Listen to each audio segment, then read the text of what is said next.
What are you working on there? Mathematics, Nagy. I've got it. I think I've found the formula. Yep, that's it. The Knights can make the top 8. It's going to take a lot of things going our way to work. We need the Tigers to lose 3 out of 4. We need the Broncos to lose by 12 points in their next game, but win by 3 points in the game after that. I can't believe this has happened again this year.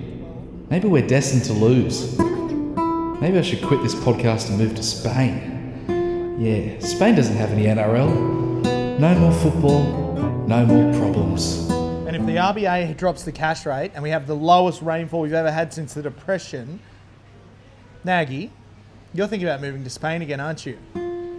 No, porque prengudas. No reason. All right. Get a clap for it. Yeah.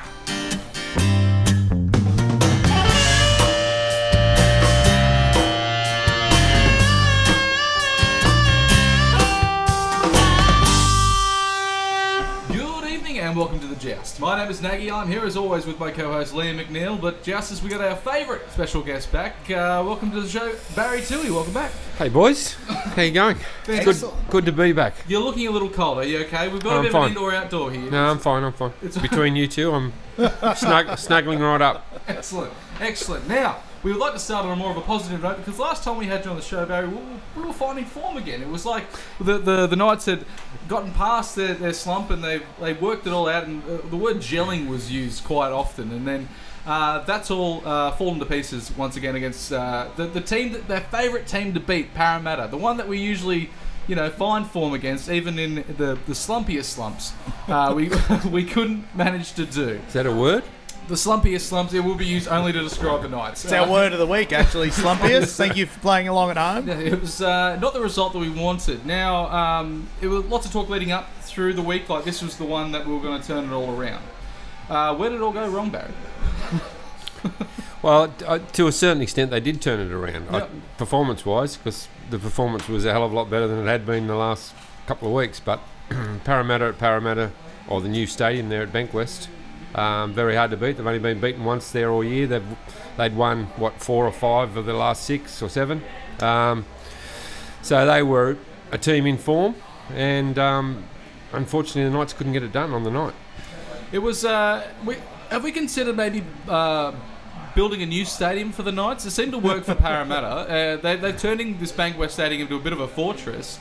And I know the stadium that we have isn't too old, but is it a knockdown job yet, Liam? Do you think? Could be time for a knockdown job and rebuild, because it seems to spark a team knocking down and rebuilding. But look, I think just Parramatta just wanted it more. They came out from the opening whistle. They really kind of set the tone with their defence, and they had the Knights on the back foot almost immediately. Like, I think it was around the 10-15 minute mark, the Knights had to defend 3 sets in a row on their own line, and just seemed like Parramatta came out firing, and Knights couldn't really match it right from the start. It was a good wrestle. I thought it was a good wrestle for... I think you're being very harsh, Liam, to be honest. Oh, I'm a harsh man, Barry. A harsh man. I think you're being very harsh. It was to suggest that they wanted it more, I'm not sure about that. But, sorry. No, please, Barry. It's. I think it was a good... for a long part of the game, we were in it. Obviously, bring back 14-0 at the second half, and we're not known for the second half anythings, really, of recently. So, to wrestle the game back, only coming into halftime with 2 points, and 14-all, the game was definitely winnable. But we just didn't have enough. We just didn't have enough there. Could you point the finger at anything in particular, Liam? Look, I just think the Knights lacked a bit of go for. There was a bit there, but again, not as much as Parramatta. They seemed to have some real troubles coming out of our own end, and I couldn't tell you where it went wrong because, like you said, Baz, it was a much improved performance. But, just still not good enough. Any player that wasn't there on the weekend, Baz, do you think could have made the difference, or do you think everyone's just not clicking? No, look, they're certainly not playing anywhere near as well as they were, but and it all stems from the forwards. Liam's right; they didn't get a lot of go forward, but they didn't have a lot of footy either. I think Parramatta had 10 sets more than the Knights. They had the ball for 8 minutes longer than what the Knights had in the game, and most of the time the Knights were coming out of their own end, and were on the back foot for a long period, and Pearce and Ponga on the back foot, obviously aren't as good as players as when they're on the front foot, so it made it very difficult. a couple of key errors during the game. I know there was a contentious forward pass. Now, I've got a theory about forward passes, and I know, Baz, you got one too. Yes. So my theory of forward passes is now they're almost defending forward passes from the defensive side, and that's if a bloke passes the ball going out wide, hit him anyway. Put a little shoulder on him anyway, because he stops, and where the ball lands is going to be in front of where the ball was thrown, and that's the two markers that everyone uses to tell a forward pass.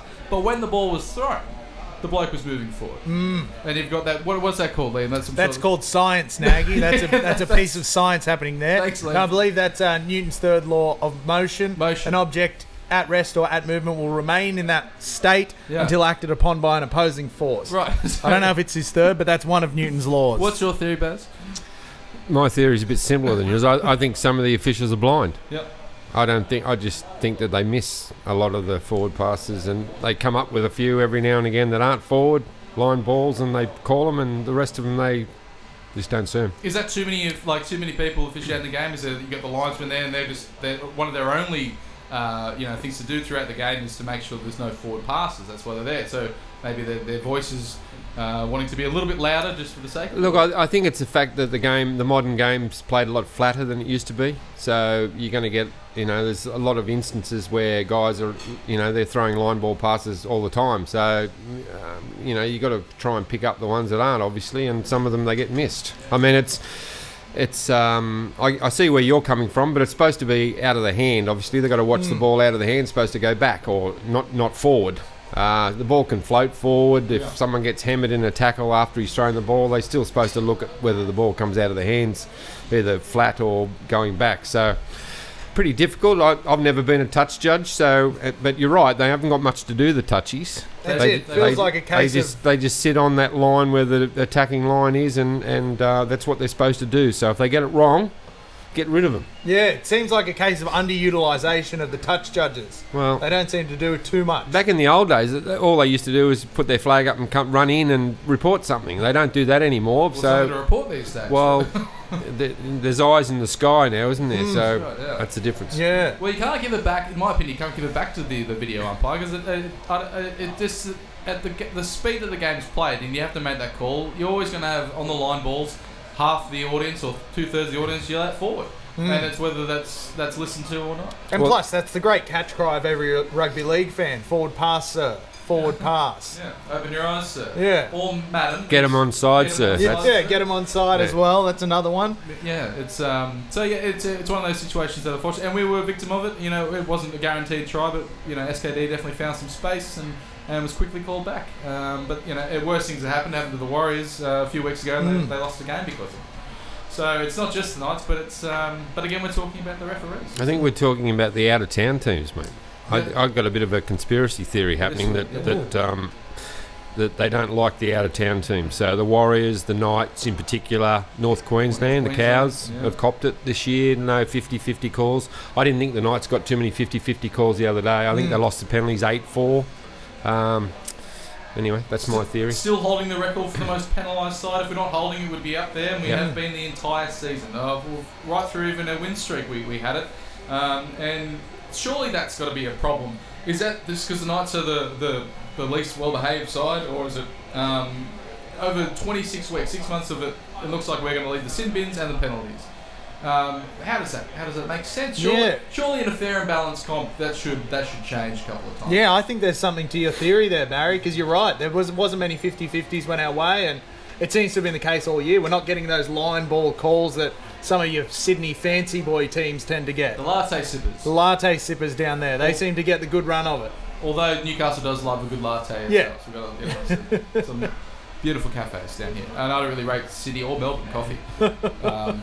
Because I'm from Newcastle and bias through my teeth. But Liam, game this weekend. Obviously, we've got the Cowboys at home, 3 p.m. Saturday afternoon. Second last home game. Second last home game. That's correct. The only home game after that is the Titans, I believe, for Old Boys Day. So yeah, second last home game. So try and get out there if you can. I'll be there in the afternoon. So pop around and say good day. But Cowboys have lost their last 4 straight, so they're in a bit of a slump as well. So it's kind of the battle of the slumpers. I think we're going from slump to slumpiest. Yes, battle of the slumpers this week. But they've won their last 2 games against the Knights, including that game last year where the Knights were ahead. I think it was 18-0, and then the Cowboys came back to win 24-18.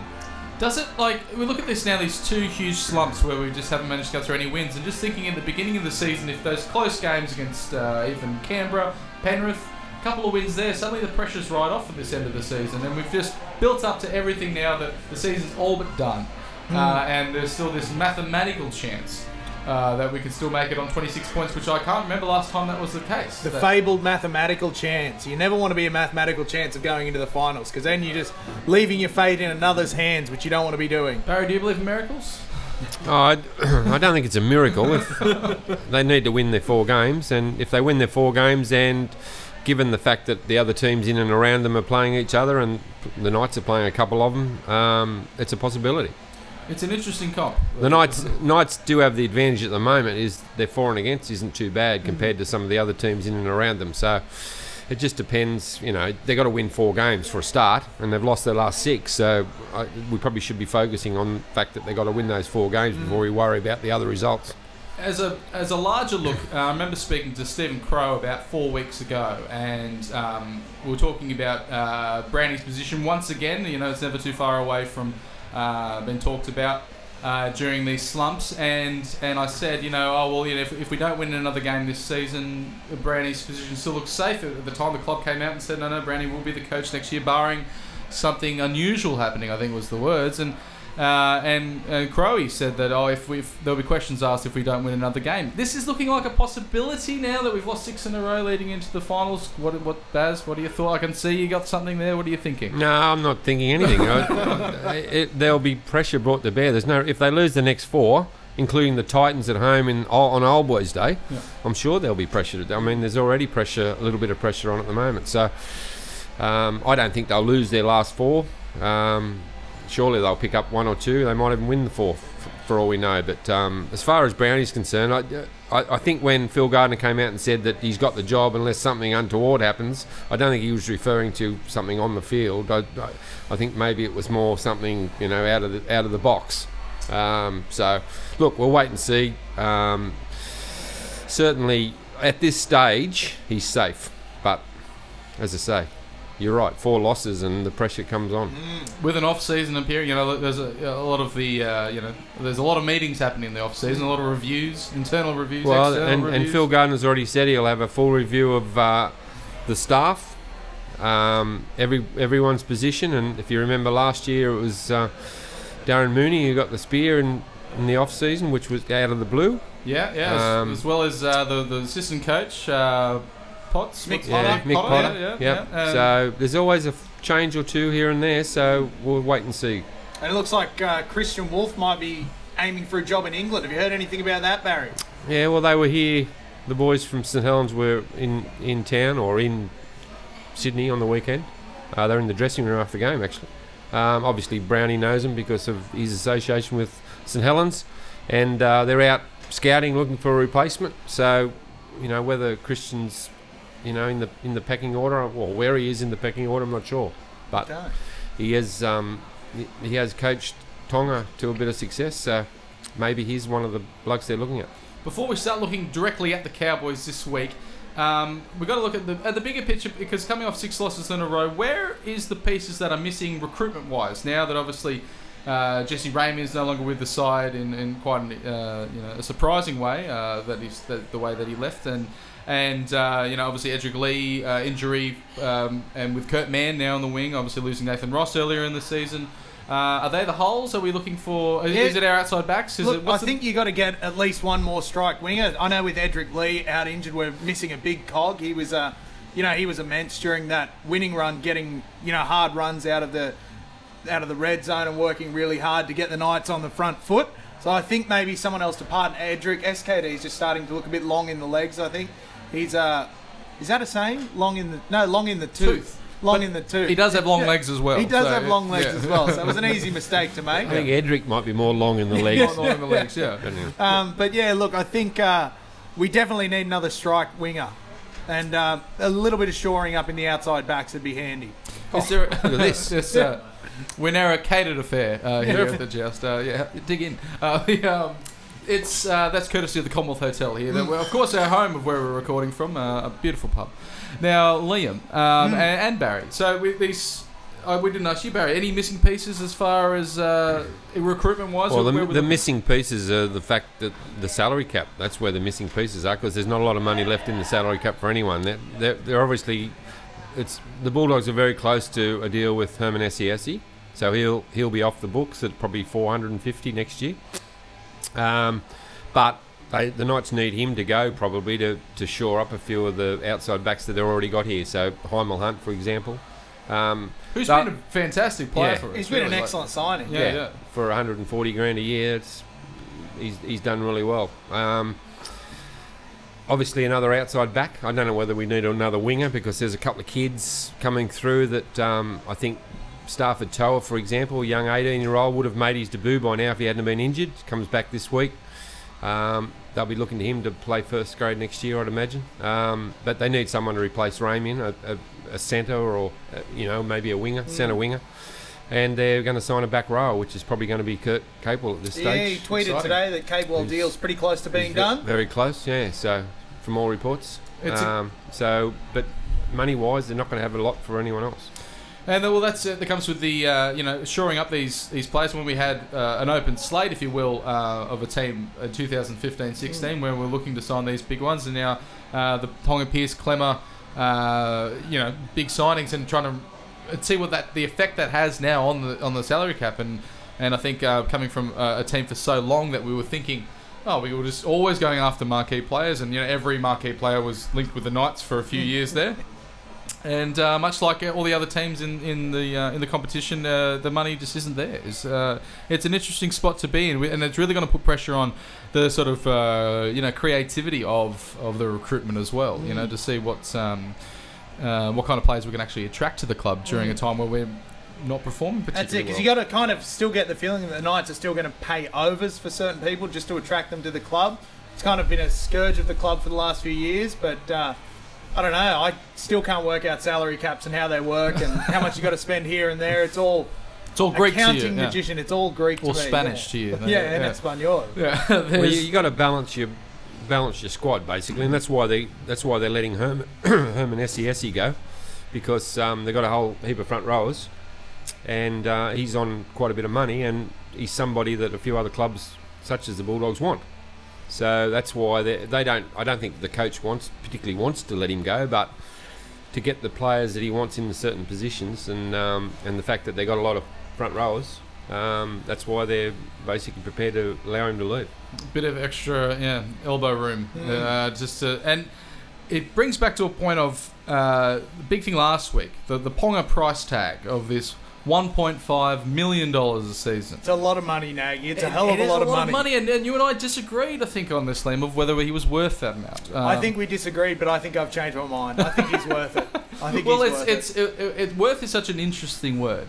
Because what he's worth to the club, as far as not just competitiveness, but how many bumps on seats he means, how many as far as memberships, the attention the club gets, and even in a losing side, the sort of highlight reel and attention that a young player like that gets. And my argument was that if you look at a player that it looks like he's going to continue an excellent run of form and talent, and if you look at a player like the Titans, who was it? Ash Taylor, $1 million man himself. At the time, the Titans were willing to pay $1 million for him because the Broncos were chasing him hard. Now he can't get a spot in first grade. Obviously, he's not worth $1 million a season, and he probably won't sign another contract close to that. But if another club is willing to pay overs for Kalen Ponga to build a side around them, is he worth $1.5 million to Newcastle rather than to the market, Barry? Not in the cap, he's not. No. Okay, well there you go. It's very clear. No player is worth $1.5 million in the cap, because you got the Knights with Pearce on $950 and Clemmer on probably $850. That means you've got a third of your salary cap tied up in three players who presumably could be missing in the 3 games over Origin. A couple of them get injured. You got a third of your cap on the sideline in 3 players, which means the other 27 contracted players, I think it's an average of about 240,000. So very difficult to balance your books and your salary cap if you've got someone earning 1.5 in the cap. Maybe 1, and then find him 500,000 in third parties. The old third party. Which, The old third unfortunately, we don't have a lot of here in Newcastle. No. I was about to bring that up, Barry. It seems like Newcastle have always struggled with the third-party agreements. Has there been a bit of an uptick in them since seeing Kalen Ponga kind of emerge? Well, as I think the there's face of the club? I think there's been a bit of an upsurge in the fact that they've got a few profile players now that maybe some companies around can use, but I don't know that they're in the ballpark of a Melbourne or a Brisbane, unfortunately. Who's these third parties you reckon Newcastle would be attracting? Maybe Paul's Warehouse? They're probably looking to reboot at some stage after Store, the they're rebranding the store with a new apartment set, so Yeah. you could go to the store. Kalaponga the store, sponsored by Paul himself. Koala Glass, Koala Glass, that's Yeah. another one that we could that's get. another one. There's a host of maybe if they could form some sort of conglomerate, they could come Yeah. up with some. Well, there you some go. sort There's a of call to action from the Joust to all business owners in Newcastle. Get your checkbooks out and Ponga might stay. Is it like a third party deals? Obviously, they're going to be declared, but it's just is it so if you're a high profile player that you can just attract more money? Is that just basically the way it is? Well, I think that from an NRL point of view, as long as it's got nothing to do with the club, so they're not allowed to be a sponsor of the club. Right. They're not allowed to have any association with the club at all. And obviously a high-profile player is more likely to represent a business What out happened there that's, What was the real estate agent that always sponsored the Knights? Seemed like the Dowling. Remax. Dowling real Oh, estate. Dowling, yeah. Joel Dowling. They had a fair bit of I think Robbie O, O, Jared Mullen was Mullen, there. Maybe we can bring them back. Are they still trading? Sorry if they still are trading. They might have never They left. are. Okay, sorry, they're still trading. Good on you, Dowling. Good to see you still in the picture. Now, Liam, what's making news this week? What's making news this week? Now, the first item making news is the 2019 Hall of Fame inductees. Inducted into the Hall of Fame this year are Craig Young, who was famously a Dragon stalwart. Ruben That's Wiki, the father of Dean Young, isn't father it? of Dean Young, Yeah. that's correct. Ruben Wiki, one of the hardest men to ever play the game. Canberra, New Zealand. Stacey Jones from New Zealand Warriors. But most importantly, our very own Danny Badiris was inducted into the Rugby League Hall of Fame.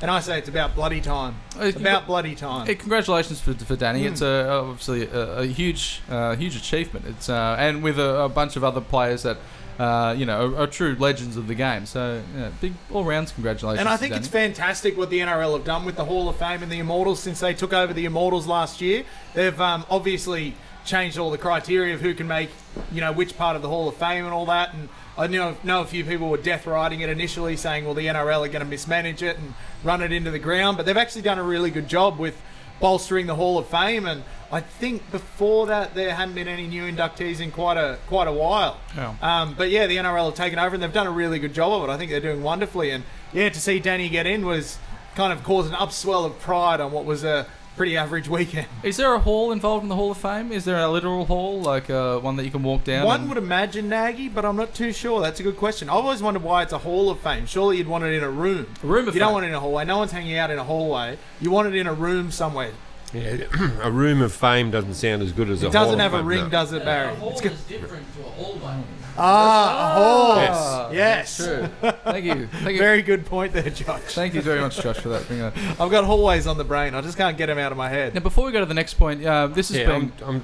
can you guys help me eat these chips? Yeah, no, Scott. Oh. Well, I was just thinking because you've got to be home because your wife is cooking you dinner, Barry. It's what this is being recorded. She might catch you sneaking a few chips. No, she's out there having something Oh, to eat. she's actually. here. Yeah, She's here with us now. Okay, yes, she's fantastic. enjoying the Commonwealth hospitality. Oh, That's fantastic! fantastic grub. Aren't we all? Thank. Next item in the news, Liam. Next item in the news. Now, Baz, I thought I'd put this one to you. James Gavitt, we call him Jay Gavitt over Jake, here. yeah. We saw a rumour on Facebook today that he might be on the outs with the club and may be on his way out. Is there any truth to that, That Barry? was from the Mole, was it? It might have been from the Mole. From the May well Mole, have been, which I know he doesn't have a who great keeps strike rate. spruiking about the fact that he got Jesse Ramian right. He said at the About start 15 of weeks. he said early in the season that Jesse Ramian wouldn't be with the Knights next year, and as that's come true, obviously he's been spruiking about the fact that he got it right for the last 3 or 4 weeks. But look, I've checked with the club on James Gavitt, and they know nothing about it.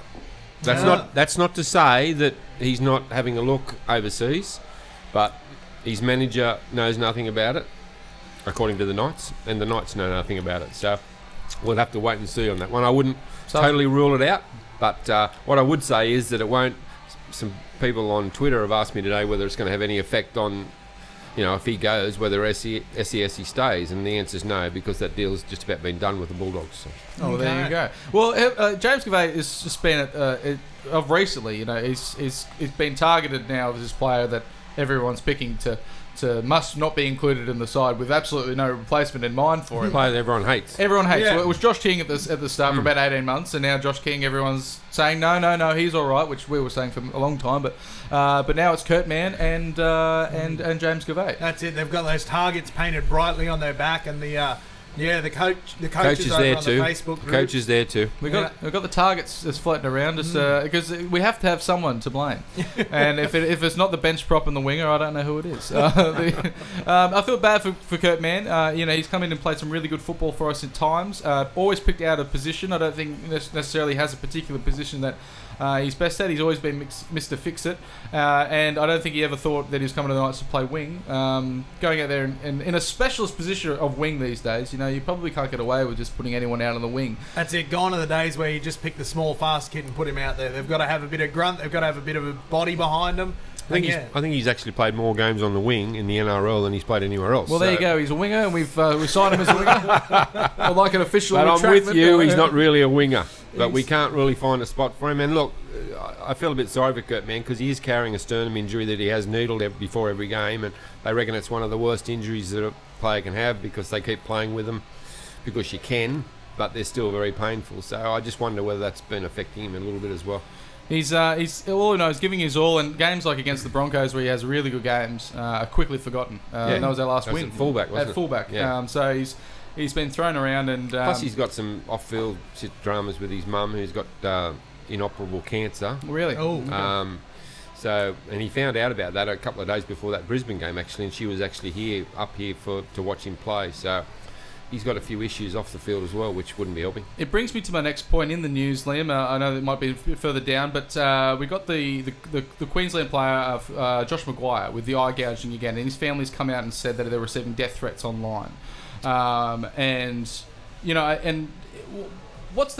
Has the game become too visible, too accessible now, with the punters now be able to contact players directly or players' families directly, track down people close to players, and actually communicate directly with them? What have we become? Well, I think it has a bit, and I think a lot of it stems from obviously people feeling like they're untouchable and anonymous online. Remember the problems Matt Checken had after that famous World Cup game between England and Tonga, where he was receiving death threats and the Australian Federal Police had to escort him back into the country.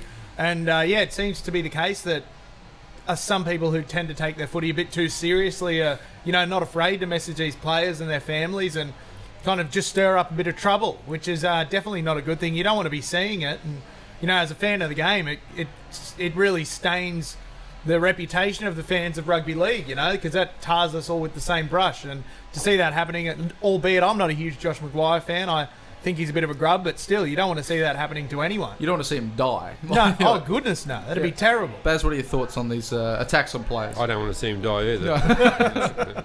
Oh, look, it's not just Josh Maguire. I mean, Latrell Mitchell in the last few days has copped a racial, it was on Twitter, I think, wasn't it? And look, there's been others. Ponga, copped it big time after the game at the weekend on social media because of the fact that he was seen on television laughing and joking with some of the Parramatta players after the game, which I've written something about in the Newcastle Herald tomorrow. Look, and one of the people that I did notice on Twitter said that Ponga was spitting in the face of Knights fans.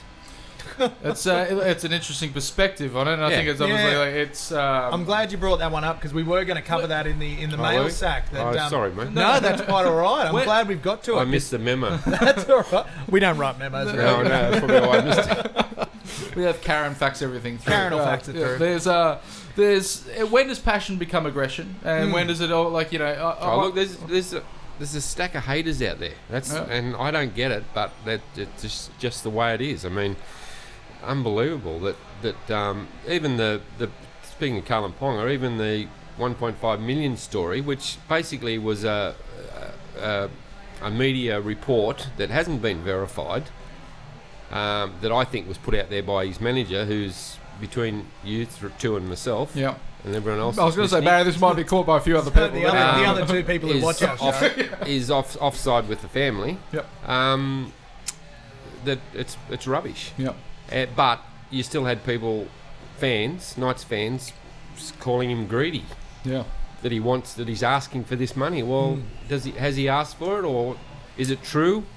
Well, if it's in print, Barry, is it true? You know? Well, don't believe everything you read, unless it's in the Newcastle Herald. Okay, very good. Yeah. What else we got in the news? We got in the news now. Craig Bellamy and one of his assistants in one of the stranger events that's happened in rugby league recently had their mobile phones stolen from Central Coast Stadium after that game there in Gosford. Now, Nag, you're from Gosford. I wasn't there. You weren't there. I was away. Where's the nearest cash converters? Do you reckon we could get down there and maybe find some of Bellamy's game plans in his phone? It's a pretty rough area, Nagy. If you had a full day and a car, you could probably get to all the cash converters. You could probably walk between them, actually. But it'd be finding which model of phone, because there's a smorgasbord of phones and other stolen goods available there at all the great cash converters. And all great cash converters around the country. Could cash converters come on board as a third party? Maybe? Hey, there you go. They seem to have plenty of cash, and they could convert it into success. Yeah, possibly. It's a dangerous place, though. Be sure to be wary of your mobile phones anywhere around the Central Coast. So where was it stolen from, do you know? No reports on that. Just said from the stadium somewhere. Yeah. So it could have been anywhere between the coach's box, or can't imagine you want to be in the same coach's box as Bellamy. Yeah, and what a bloke to steal a phone from, because you know he gets irate over anything. Yeah. So surely you wouldn't want to have him on you. But then again, we'll see what comes of it. But just more to the Josh Maguire story. He's been given a Grade 2 contrary conduct charge for a facial on David Fafita. He was facing 3 to 4 weeks with Barry. He said he's pleading guilty and will get 2 weeks. Well, if he's facing 3 to 4, then he's probably going to get 3. Probably going to get 3. If that's the lowest one. I haven't looked at the charge, but it seems like something he's been trying to bring into his game this year, the facial. It's an interesting strategy. I think he's been signed to go up there and upset the other team. And that's what Brisbane did it well with players like himself and Adam Blair. Adam Blair, I'm getting that correct. Yeah, Adam Blair. And notice going there and terrorising the young forwards, outside backs, half backs, people like that, and making their night a misery. Sticking to them like glue, and much like Greg Bird used to be signed, had a job just to go out there and upset the other team, if you know what I mean. Like it's whether he's out there giving facials, but you want, is he out there as a weapon? On a loose cannon, someone that players go home having nightmares about. Well, I think the NRL's to blame for Josh Maguire because they didn't act on the 2 previous ones that were worse than this one. That's it. They went very light on. They fined him, and he didn't get the message. So when it happened again, even though I saw the replay of it last night, actually, and looking at it, if he'd have taken that to the judiciary, I think he probably would have got off, because he hasn't done a lot, and he's put his fingers on someone's face, but you can't tell whether he's actually raked it or what he's done. So he probably would have got off, but I think the NRL said, okay, enough's enough. We gave you 2 warnings. We gave you, a fine both times, and you're still putting your hand on someone's face. So we'll give you a decent hit this time. And they weren't big fines, especially for an NRL player. They're a pretty small fine compared to what he'd be earning per year. So it just either seems like the message hasn't sunk in, or they didn't hit him hard enough initially. Gouged me once. Shame on you. Gouged me for a 3rd time. You're off to the judiciary. Liam, we better open your sack, Liam. We're chalking through this time here. Chalking through this time. Now, it was a huge sack this week, Jousters. Thank you very much. Unfortunately, we won't be able to answer all your questions just because there was way too much to get through. But the first question is from Justin Guion. Is there something wrong with the playing culture at the club, or is it time we have a hard look at whether Brownie is the right coach for us? Well, it doesn't seem like there's too much wrong with the playing culture at the club.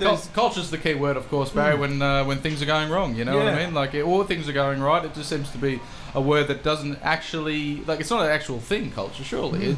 It might represent over a period of time where you've got a couple of players and you don't have too much negative happening around the club, and you go, oh gee, that club's got a good culture. But is it really a good culture any different to if an alien came down and looked at all the 3 NRL clubs, could they really tell the difference? It shouldn't. I don't want to say boys will be boys, but you got to have guys getting up to about the same sort of mischief at each club, and I don't think it's I don't think there's anything wrong with the culture, to be honest. It's not the form slump is not culture related. I think it's more origin related, and probably a bit of a hangover from the last few years with some of the guys that have been here for a long while and are going through a tough season and are struggling to handle it. That's it. I don't think a team with culture problems is going to put together a winning run like the Knights did through the middle of the year. A winning run built on players playing very well. You'd think if there's a culture problem, it would have pervaded itself throughout the year, and we wouldn't have had that good winning run. So don't think there's a problem with the culture, and time to have a hard look at Brownie, whether he's the right coach for us. I think you should be having that hard look every week in, week out, whether it's a win or a loss. So, you know, I think especially with a performance-based contract like Brownie, you're always having that kind of tough conversation anytime there's a loss. So I think the club will definitely be looking at it pretty hard anyway, regardless of whether we're winning or losing, like you said, Barry, with a season review at the end of the year. So I think it's kind of always time to be having a hard look at whether the coach is the right coach. Brownie's not silly. He knows what he can see what's happening, and then he knows what his job's there to do. But what else we got this second? Next we got Daniel Turner. Daniel asked if we could get 4 Daniels in the sack again this week. Sorry, Dan, we let you down. You're the only one, mate. 4 Daniels last week. 4 Daniels last separate week. Daniels. Really? All asking roughly the same question. They've got a bit of a hive mind, I think. But seriously, every single week the players say all the right things. Oh, it wasn't good enough. There are a few silly errors that we need to fix up. But when it comes time to kick a ball, they don't deliver on the field. When does the time come where we have to say, don't tell us anymore, show us? Because it seems like after losses, the players are saying all the right things. Well, look, if it was up to the players, they wouldn't be saying anything because it was only the media, such as myself, that are trying to get something out of them. They've got to say something. So, look, I mean, I know where the Daniel is it. I know where Daniel's coming from, but it's very difficult to blame the players. They've got to say something because they're put up in front of the media to do so. So, what are they going to say? Yeah. I think it's this season, and it's probably going to be reflected in a lot of the rest of these questions as well. It's just been a frustrating season with the form slumps into these form runs. I don't think there's been another time where I can remember a club, losing 5, winning 6, or whatever that was, and then having losing almost another 6. And makes no sense because the team hasn't changed a great deal, and everything should be you think a little bit more mixed than but. That's just the position we find ourselves in. Next is from the Knighted. Does this irritate you as much as me? Now, this is what we were talking about before. We were posted a video from the Knighted of Kalen Ponga laughing and joking around with Parramatta Eels players after the game. I'm going to go on record saying I don't have a problem with it. It's a professional sporting atmosphere. Players know each other. They know who each other are. They can get on. And I remember from my playing days, even if you lost, if you had mates in the other side, you'd still go up and you'd have a chat and have a bit of a muck around if you know them well enough. And the 80-minute whistle had blown. The game was over, and they showed no friendship out there during the game. They weren't pulling punches or having a giggle. I did see actually Clint Gutherson touch Kalen Ponga on the bottom on 2 occasions, but that he saw an opportunity and went for it. And obviously they're mates, and it's got to be close mates by the sound of it. Very close mates.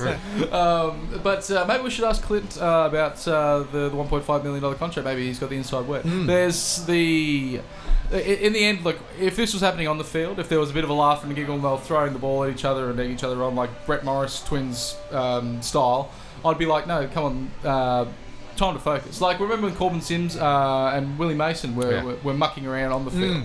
That showed, for me... Lack of focus. Lack of focus for me. That was them having a bit of a giggle. But once the 80 minutes are blown, whether they do that on the field or in the change rooms, when do the cameras turn off? You know what I mean? Yeah. Is you meant to look sad and walk off? I don't know. That's it. I don't see a big issue. Look, people are wired differently. Players are wired differently. You got a bloke like David Clemmer who stormed off the field, refusing to shake hands. I'm choking on a chip. Quick, get this man another beer. Serves myself right. Excuse me. Refusing to shake hands. Yeah. Angry as, all hell. And then you got Kalen Ponga, the complete contrast, having a joke with Gutherson and Takarangi and a few other Eels guys. They're wired differently. It doesn't mean that they're not busting their backsides off in the 80 minutes. And look, people are suggesting that, he can't be focused or he's, he's doesn't care. That was some of the comments. Oh, he doesn't care enough about it. Well, it's rubbish. Absolute rubbish. You only got to look at the 80 minutes, as you said. That's where it all matters, in the 80 minutes. And even Andrew Johns, the 8th Immortal, has come out and said that he doesn't like it either. He doesn't like the fraternising after the game, and he wants to see more hate. Well, with all due respect to the 8th Immortal, I think as long as they're the hatred or the seriousness of it all is confined to the 80 minutes. I don't see what matters after that. Where does it end? Obviously, like he was sitting up the commentary box, sitting next to Jonathan Thurston. You know, someone that he was an opposite 7-2, and then they're good friends now. And it's like, when does this end? When you retire? Well, he did say that he was mates. He's always been mates with Brad Fittler, but he never spoke to him during the season. Huh. But you know, that's back in Joey's day. Joey was a clamour-like loser. Joey. That's it. We all remember that famous mouth guard throw. Yeah, and or the ball presentation to Jason Taylor at Parramatta that he didn't attend straight after the game after they got beat. That's when he broke the record. Jason Taylor. Yeah. So look, I think if you're satisfied that a guy's given his all during the game, which Kalen Ponga does, I mean, he's only got to look at his tackle on Clint Gutherson to save a certain try there in the first half. Exactly. Then that's all you can ask for. And that's if they are really good mates as well. What's better than going there and really hitting you, mate, when you're playing footy It's a against good them? time. I always know I'd look out for who I knew on that team and I'd line them right up. Last question. Last question is from Cal McDonald. Should we look to Super League for a 6 or a second rower? Now, I'd say don't worry about the 6 because not many good halves have come over from England and had a real good go, but second row might be all right. Baz, do you know of anyone getting around in the Super League over there who would be worth signing, or have Canberra got them all? The Raiders have got them all, haven't they? Yeah, they get all the good ones anyway. Yeah. Look, same old story. It's financial for the Knights at the moment. The salary cap just doesn't really allow it, and all the good ones over there at the moment are under contract. So it means you've got to pay a transfer fee, which comes under the cap. So, and look, I'm in agreement. So I think that a 5'8" probably at this stage is someone that the Knights could do with. But you got to get the right one. I have nightmares, not nightmares. I hate the bloke, but Michael Dobson. Remember Michael Dobson who came over in Wayne Bennett, and you know, I had good host Michael. Lovely bloke, and but didn't really make an impact out there. Number 6 coming from the Super League, and I went back over there and starred again. There you go. Who's the guy that's going over there and killing it at the moment from Blake Austin? Blake Austin. There's already a highlight reel of him. He's been over there for 10 minutes. Yeah. It's a crazy game we play. Liam, anything with the lower grades? Lower grades. Last week's Canterbury Cup experienced a loss versus Parramatta. I've written down a win there, but that should be a loss. No, it's a win. It was a win. I got it right. Yes, I got it right. Yeah, beat Parramatta 28-24. Their next game is against the... No, they won 12-6. We are talking about reserve grade, the New South Wales Cup. Thank you, Barry. 12-6. We'll take this out in the edit. Don't worry, you won't see a bit of it. And Jersey Flag won. It's good to see that the research has improved since I was here last. It's gotten just better and better. We're all uphill from here, aren't we, Barry? Jersey Flag also got a win against the Wenty Magpies. Lower grades Canterbury Cup next have the Bears at home. No, that's where you've made the boo-boo, mate. The Jersey Flag got beat. I've muddled that right up, haven't I? So the reserve grade beat the Wenty Magpies. There we go. There you go. All right, we got to the bottom of that. That's all for that segment. Toohey's news this weekend, Baz. Saturday coming out, or is it a Friday night possibly? Or? No, Saturday. Saturday? Yeah. We are keeping you an extra night through the week, probably. I haven't got anything for it at this stage, so a bit early. It's only Tuesday. No news is good news, except if it'll be full, though. It'll be full. Yeah. Just like Liam's sack. Yes. Thank you very much for joining us, Baz. It's always a pleasure to have you on. Hopefully we can get you back at a time where we're talking about a few things more positive. And I'm not eating during you're not eating chips. Oh, we can't help but eating chips and enjoying a Murray's 262 here at the Commonwealth Hotel. Combining all our favourite things. Thank you very much for joining me again, Liam. If you like us, please like us on Facebook, YouTube, SoundCloud, Instagram, Twitter, all those social pipes. It's been a pleasure. We'll see you next week, Jousters, and don't forget to head down to the game. Second last game against the Cowboys, and it might be actually one that we can win. Let's at least give the Queenslanders a good belting on our way out. Thanks, guys. We'll see you next week. Jeez, I really missed that one.